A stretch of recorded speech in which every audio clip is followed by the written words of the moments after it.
What we've been seeing on American college campuses since October 7th, we've seen essentially the unification of some of the radical left, some of those that are much more influenced by Marxist thought, with Palestinian, pro-Palestinian, anti-Israel protesters.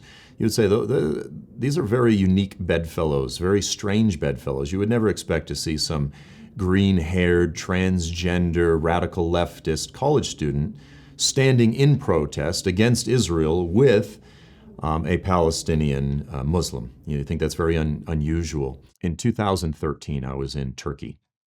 And I was in Taksim Square, which is sort of the iconic central square in Istanbul.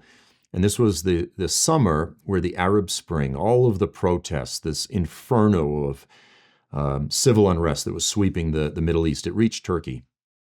And we happened to be there. Now, most of the protesters in Turkey were leftists.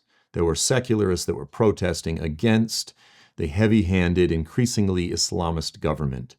Now, obviously, I'm not a leftist, or I shouldn't say obviously, but I am not a leftist.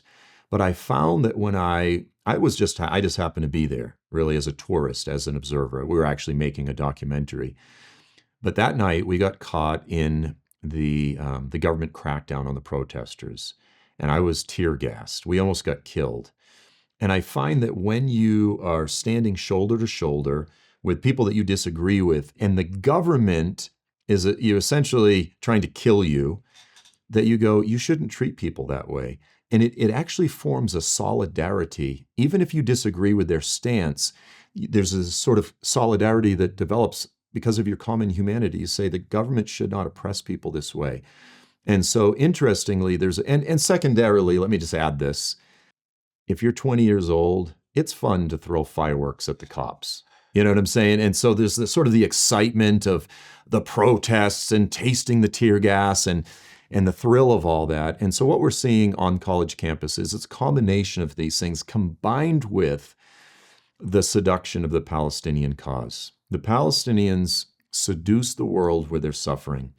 And many of these leftists, they view it as the justice issue of the day, the justice issue du jour. They think they're standing up against oppression. They think they're standing up against colonialism, colonizing forces, and this sort of thing. And for the most part, they're extremely ignorant, quite frankly. They've bought a lot of the lies, the deception, the anti-Israel propaganda, and they believe they are fighting for a good cause.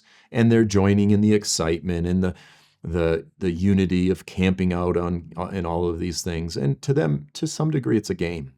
But it's not a game to the Jews that are being harassed. It's not a game to the Israelis that are being attacked, that are being murdered. It's not a game to the rabbis whose synagogues are being attacked and vandalized and this sort of thing. So it's a matter of ignorance, yes, but it's a combination of a lot of different social and sociological factors.